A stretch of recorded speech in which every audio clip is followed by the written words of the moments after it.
Muy buen día. Tenemos la lectura de la liturgia de la palabra del quinto domingo de Cuaresma. Bueno, insistimos que este tiempo de Cuaresma es un tiempo penitencial, orientado a la oración, al ayuno, a la limosna, a la conversión. Todo esto lleva a la conversión del espíritu, una conversión interna que va a reflejar externamente, ¿no? Con las buenas obras, con los frutos, ¿no? Para dar buenos frutos en el espíritu. Bueno, tenemos una conexión un poco lenta y bueno, vamos a compartir nuestro misal popular.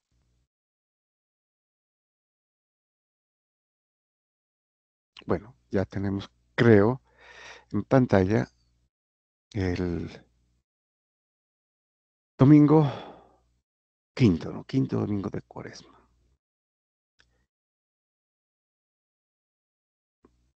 Bien, y vamos a la primera lectura. Tenemos la lectura del libro del profeta Isaías, capítulo 43, versículos del 16 al 21. Bueno, estas lecturas de este domingo son bastante densas, ¿no? Tienen mucho que observar, que analizar inclusive, ¿no? Pero lo vamos a hacer eh, superficialmente, ¿no? Eh, porque el contenido, pues, además del literal, es anagógico y mistagógico, ¿no? Cuando haya necesidad, pues haré alguna observación al texto que sea la más pertinente sin necesidad de ahondar mucho, ¿no? Bueno, mm, un poquito de contexto. Estamos en esta lectura del profeta Isaías. eh, la gente está en el exilio, pero los judíos, ¿no? En Babilonia, y ya completan prácticamente el periodo de los 50 o 60 años, ¿no? Y todo esto lo ha hecho Dios a través de personas que son instrumentos de su providencia, ¿no? En este caso, del rey persa Ciro el Grande, ¿no? Que derrota a los babilonios, al imperio babilonio, donde están los judíos, ¿no? Eh, Exiliados, digámoslo que cautivos, muy reminiscente al cautiverio de Egipto, ¿no? Por eso es importante las tipologías, ¿no? Es figura, obviamente, del cautiverio en Egipto, pero también del nuevo éxodo, que se inaugura el nuevo éxodo. Y aquí hay que prestar particular atención, ¿no? Porque también aquí vamos a ver un poco lo del el éxodo ya en el que estamos nosotros, ¿no? En la iglesia peregrina, que también es un tipo de éxodo. Bueno, haremos los comentarios cuando sea necesario. Entonces, ¿qué nos dice el profeta Isaías? Esto dice el Señor, que abrió camino en el mar y una senda en las aguas impetuosas, que sacó a batalla carros y caballos, la tropa y los héroes. Caían para no levantarse, se apagaron como mecha que se extingue. Bueno, todo eso lo dice para recordar el primer éxodo, ¿no? De Egipto, cuando los hizo pasar por en medio del Mar Rojo, ¿sí? Y a los que los perseguían, que era el ejército egipcio, ¿no? Los inundó. ellos ya no pudieron pasar, los perseguían a los israelitas, pero quedaron en medio del mar, ¿no? O sea, los extinguió, como dice aquí el verbo, ¿no? Como una mecha que se extingue pues en el agua, ¿no? Una mecha como, como fuego. Y continúa, no recuerden lo de antaño, no piensen en lo antiguo.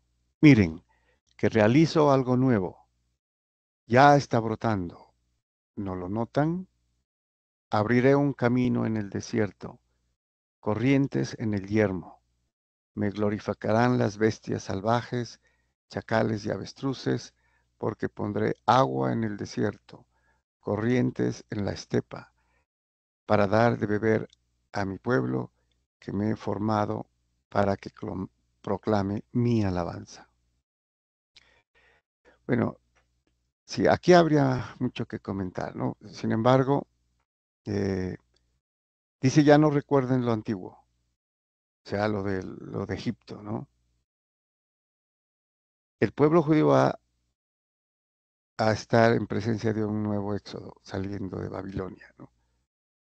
Por, digamos, obra de un instrumento de Dios que es el rey persa Ciro el Grande, que ha derrotado a los babilonios y ahora va a permitir que salgan los judíos, ¿no? De Babilonia y regresen a su tierra. Sin embargo, aquí hay unas figuras interesantes que apuntan a la era mesiánica, ¿no? A la plenitud de los tiempos. Y lo podemos ver cuando dice, abriré un camino en el desierto, corrientes en el yermo. Me glorificarán las bestias salvajes, chacales y avestruces, porque pondré agua en el desierto, corrientes en la estepa, para dar de beber a mi pueblo, que me he formado para que proclame mi alabanza. Aquí hay una referencia, eh, obviamente como profecía de el tiempo mesiánico, ¿no? Y de la iglesia, de los que regresan, que son los pobres que regresaron, ese resto de fieles que regresaron de Babilonia a Jerusalén, ¿no? Y aquí hay también unas imágenes interesantes, ¿no? Como el agua en el desierto, ¿no? Dice, abriré un camino en el desierto, corrientes en el yermo. Sabemos que esa tierra especialmente es espacialmente conocida por lo desértica, pero él abrirá corrientes en el yermo. Una figura muy explícita del, del Espíritu Santo. ¿Mm? Bueno, vamos al Salmo responsorial. Tenemos el Salmo 125, cuyo responso es, el Señor ha estado grande con nosotros y estamos alegres. Bueno, también, ¿no? Muy relacionado con la salida o el término del cautiverio de los judíos en Babilonia y su salida que se eh, propició, como les comentaba, por la conquista de Babilonia por los persas. Bueno, nos dice el salmista, cuando el Señor hizo volver a los cautivos de Sión, nos parecía soñar, la boca se nos llenaba de risas, la lengua de cantares. Entonces aquí podemos ver como una exultación, ¿no? De alegría, de gozo, de júbilo, de los judíos que ya volvían, ¿no? De su cautiverio en Babilonia y volvían a su tierra, a lo que ellos más querían, ¿no? Que es el templo, la reconstrucción de Jerusalén y del templo que había sido destruido. Continúa el salmista. Hasta los gentiles decían, el Señor ha estado grande con ellos. El Señor ha estado grande con nosotros y estamos alegres. La alegría de verse libres, de ver un nuevo éxodo, ¿no? Del cautiverio a la tierra prometida, a la tierra donde Dios los había llevado, ¿no? Inicialmente desde Egipto. Pero también en la figura, como les decía, explicando aquí la tipología, es figura de nuestro eh, peregrinar y en busca de nuestra patria, ¿no? Que es el cielo. Entonces acá todavía es la tierra prometida, que es material, ¿no? Pero acá ya como profecía eh, y apuntando al tiempo mesiánico, es el cielo, la tierra prometida. Por eso nosotros nos encontramos peregrinos, ¿no? Continúa el salmista. Recoge, Señor, a nuestros cautivos como los torrentes del Negev. Los que sembraban con lágrimas cosechan entre cantares. Aquí esta mención de los torrentes del Negev es precisamente porque esa tierra árida solamente había agua cuando era época de verano, perdón, de invierno, ¿no? En los que podían tener agua, pero la mayor parte del año pues era tierra eh, desértica, árida, ¿no? Yermo, dice, y, y si acaso llovía para las siembras, pues era una gracia de Dios, ¿no? Y aquí por eso los que sembraban con lágrimas cosechan entre cantares. Todo lo que es el sufrimiento, el trabajo, y también relacionado con el cautiverio cuando fueron llevados allá, lágrimas, ¿no? Angustia, dolor, pesar.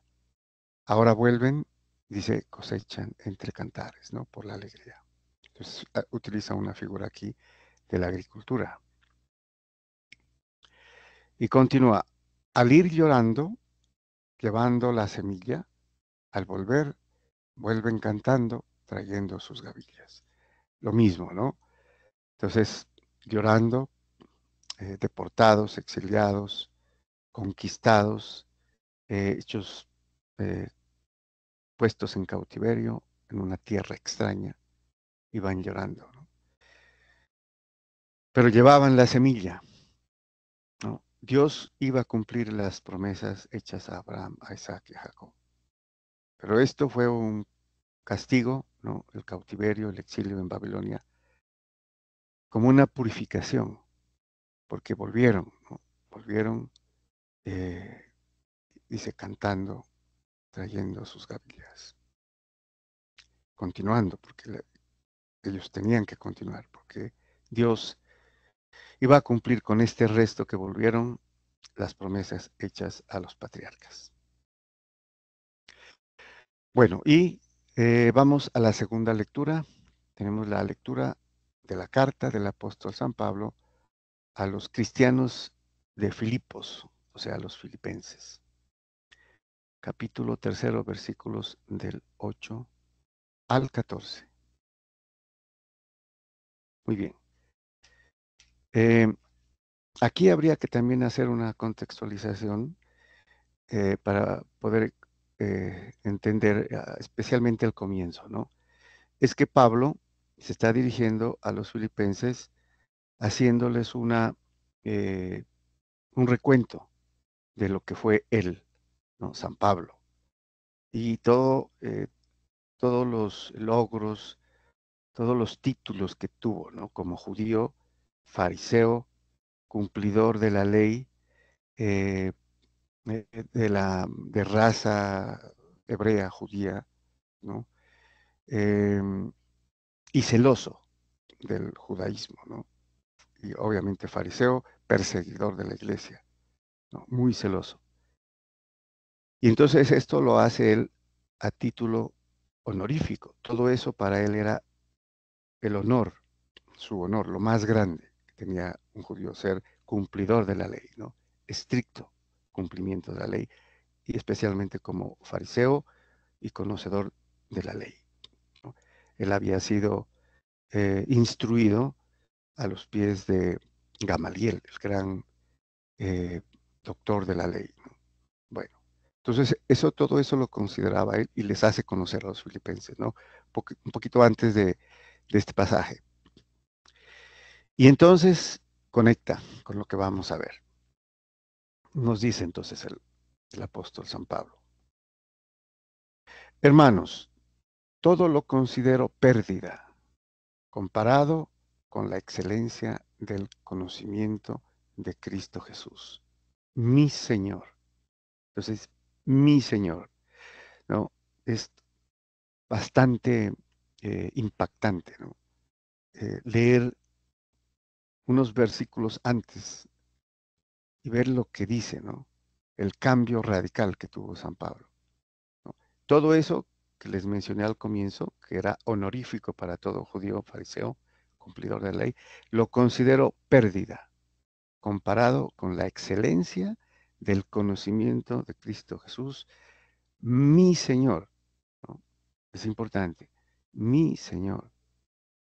Y cuando dice mi Señor es a quien obedezco. Y continúa, por él lo perdí todo y todo lo considero basura con tal de ganar a Cristo y ser hallado en él, no con una justicia mía, la de la ley, sino con la que viene de la fe en Cristo, la justicia que viene de Dios y se apoya en la fe. También es muy impactante, ¿no? Que lo que les cuento al comienzo de este pasaje, lo considera basura San Pablo, ¿no? O sea, inmundicia, es prácticamente excremento, ¿no? Diría. Es un término bastante duro. Con tal de ganar a Cristo, todo lo que había sido él, lo que había hecho él, lo considera basura, con tal de ganar a Cristo y ser hallado en él. Importante, ¿no? Hallado en Cristo, porque él, como cristiano, es parte del cuerpo místico de Cristo, es un miembro más, ¿no? Entonces, ser hallado o encontrado en Cristo, en él. Y dice, no con una justicia mía, porque los judíos, eh, por el cumplimiento de la ley, se denominaban justos, ¿no? Entonces era una justicia que se ganaba eh, de la ley, venía de la ley. Pero aquí dice, sino con la que viene de la fe de Cristo, la que viene de Dios, es la justicia de Dios a través de la fe. Ya no es la justicia de la ley, sino la justicia que viene de Dios y que se apoya en la fe en Cristo, en su Señor. Y continúa, todo para conocerlo a Él y la fuerza de su resurrección y la comunión con sus padecimientos, muriendo su misma muerte con la esperanza de llegar a la resurrección de entre los muertos. Entonces dice todo, ¿no? No hay nada que valga, todo para conocerlo a Él. Y es el conocimiento de Dios, ¿no? Conocimiento que es sabiduría, la sabiduría de Dios. Y la fuerza de su resurrección y la comunión con sus padecimientos. Miren, este término comunión, que es el koinonia, ¿no? Es hacerse con Él en sus padecimientos. Entonces aquí es importante también que no como muchos piensan que Cristo ya hizo todo y nosotros ya no tenemos que hacer nada. No, aquí es la comunión con sus padecimientos. Y los padecimientos es asemejarse a Cristo, ¿no? Y, y San Pablo ha sufrido y sigue sufriendo, ¿no? En el momento de escribir esta carta. Está en la cárcel, ha sufrido atentados de muerte, latigazos, eh, lapidaciones, ¿m? De todo tipo, ultrajes. Aquí cobra fuerza, dice, la comunión con sus padecimientos, porque Él es parte del cuerpo místico de Cristo, que es la iglesia. Entonces, como tal, sufre, ¿no? Padece, muriendo su misma muerte, que es en el bautismo, ¿no? Como se muere en Cristo para la resurrección. Entonces, como se muere con Cristo, en Él, también se resucitará en Él. Bueno, ahora sigue otra parte que también es importante.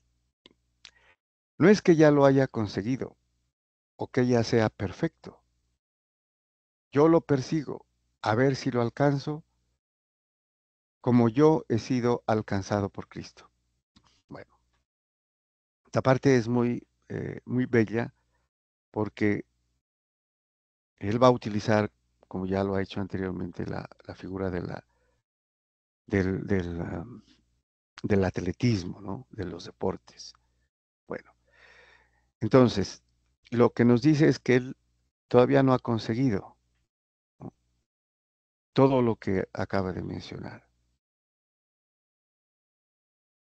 o que él ya sea perfecto o sea santo, ¿no? No, él dice, lo sigo persiguiéndolo, a ver si lo alcanzo, ¿no? A ver si lo logro.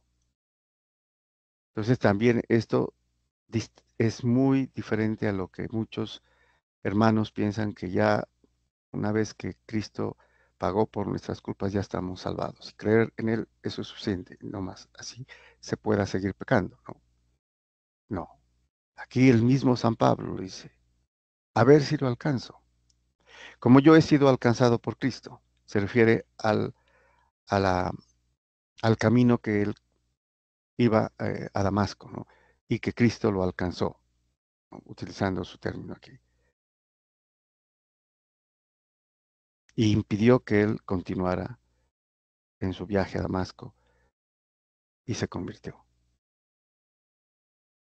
Como he sido alcanzado por Cristo. Hermanos,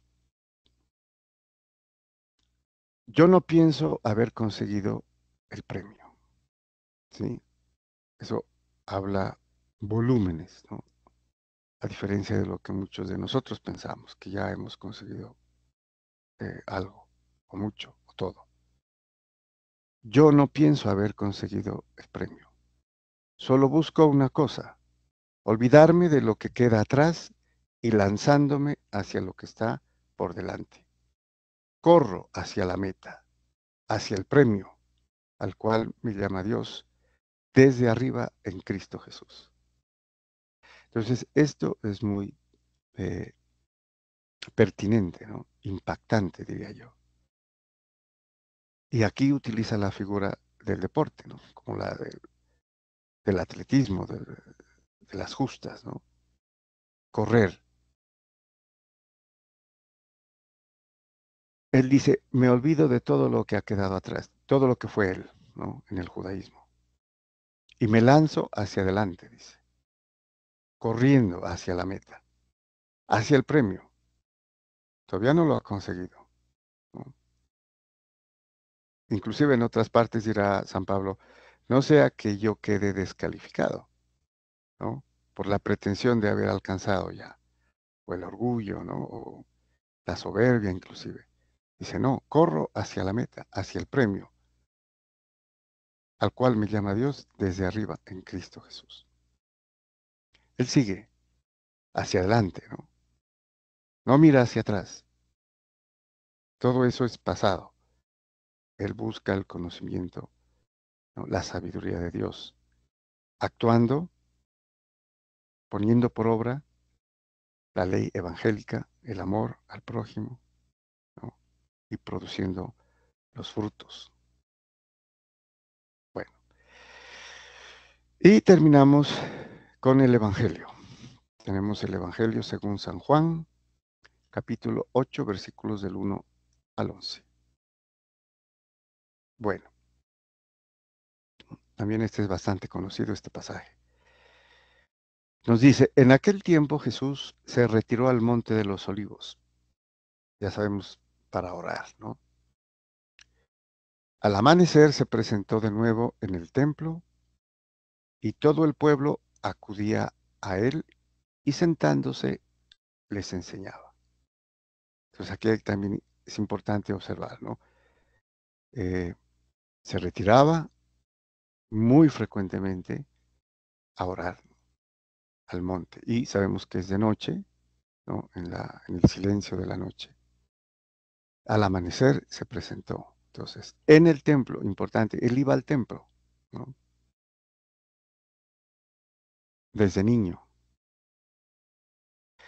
Y todo el pueblo acudía a él y sentándose les enseñaba. Enseñaba en el templo, ¿no? En el atrio, ¿no? Donde había unas gradas, ahí se sentaba y alrededor la gente que lo escuchaba.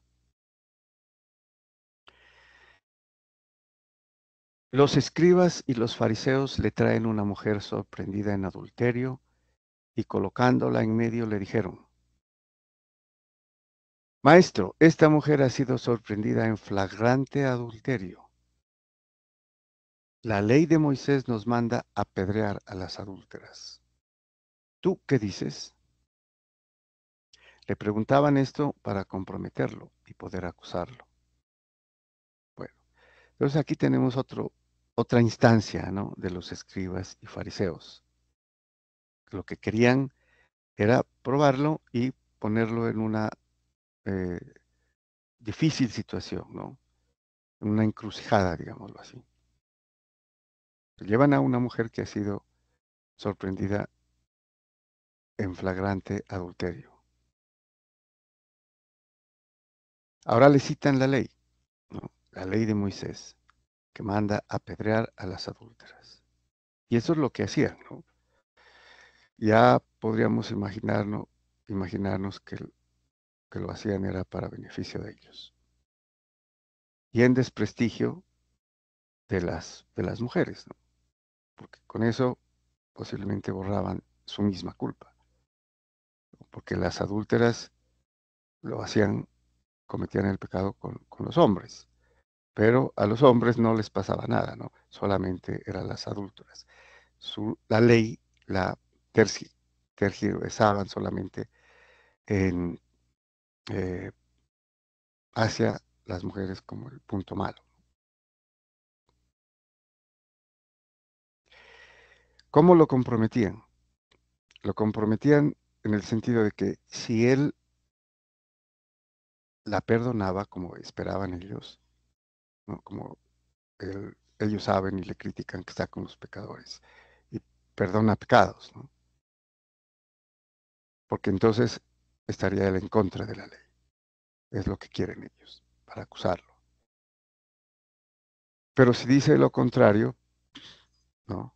Entonces le echarían en cara su pretendida misericordia, ¿no? El perdón.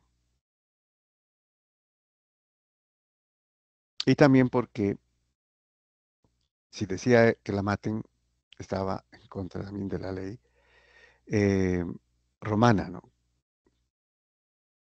Que impedía que una persona sea juzgada, llevada a la muerte, ¿no? Si no iba a juicio primero. Bueno,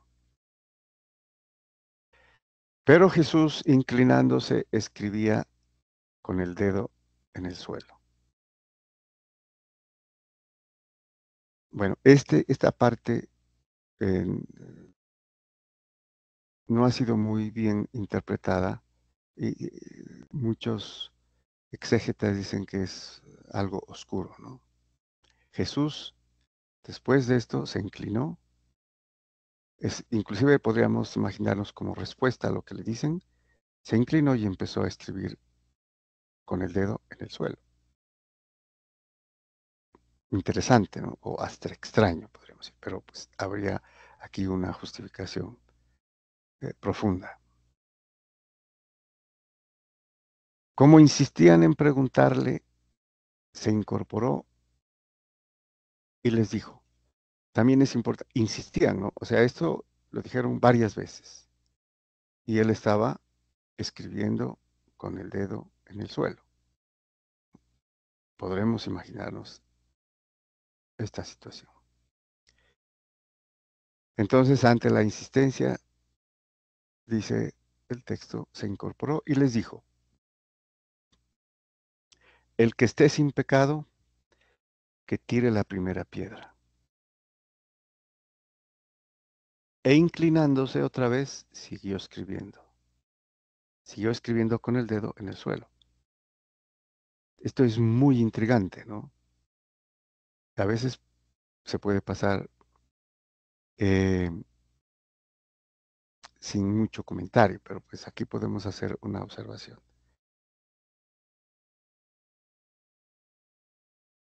Solamente les dijo el que esté sin pecado que tire la primera piedra, ¿no? Y aquí habría una gran cantidad de reflexión. No lo que ellos esperaban, obviamente. Solamente dijo eso. Y podemos imaginarnos que soltaban las piedras, ¿no? El objeto contundente con el que iban a causarle la muerte, ¿sí? Podemos hacer un ejercicio de inferencia aquí. Ellos iban con piedras ya, ¿no? La respuesta del Señor es precisamente esa. El que esté sin pecado, que tire la primera piedra. Y ahí van armados. E inclinándose otra vez, siguió escribiendo. Aquí podemos tal vez atrevernos a utilizar una creencia de la Iglesia Oriental, ¿no? Los ortodoxos tienen una respuesta al por qué él escribía con el dedo en el suelo, ¿no? Porque habría alguna razón. Y ellos dicen lo siguiente: al insistir los judíos, ¿no?, sobre cuál era su posición, y él al inclinarse y escribir en el suelo, posiblemente les causó extrañeza y se acercaron, ¿no?, porque seguían insistiéndole una, dos, tres veces. Entonces tuvieron que acercarse. Ahora, acercarse un poco más para, no, como curiosidad de qué hacía, qué escribía. Cuando él les dice, el que esté sin pecado, que tire la primera piedra, volvió a inclinarse, siguió escribiendo. Y ellos, posiblemente los más ancianos, se acercaron mucho más y vieron lo que escribía. Entonces, allí reaccionaron.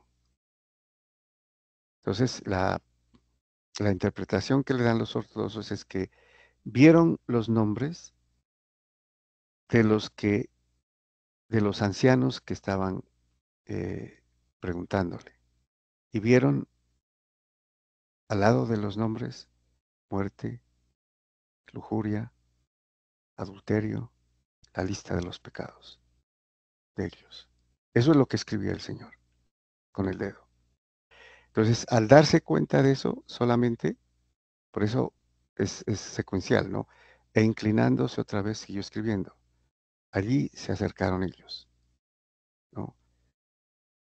Y después de eso dice, ellos al oírlo se fueron escabullendo uno a uno, empezando por los más viejos.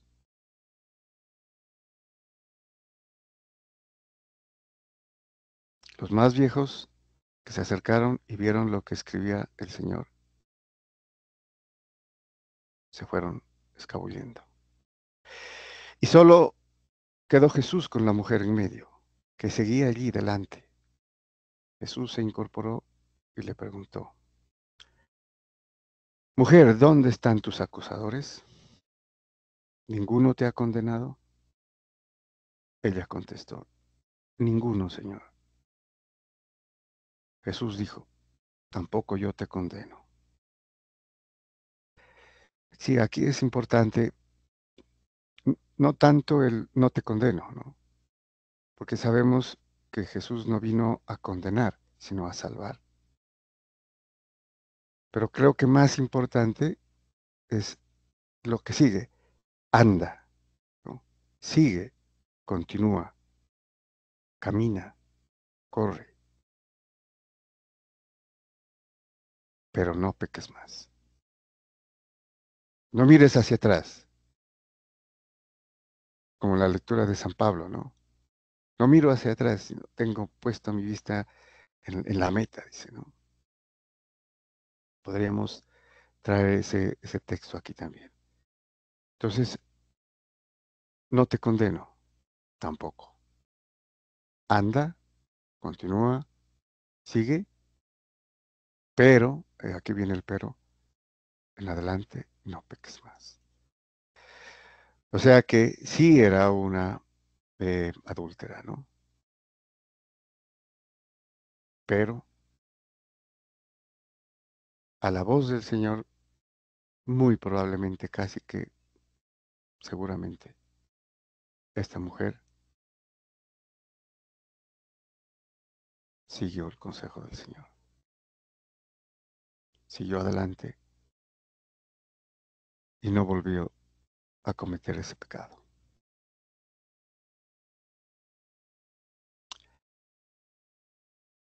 Muchas gracias,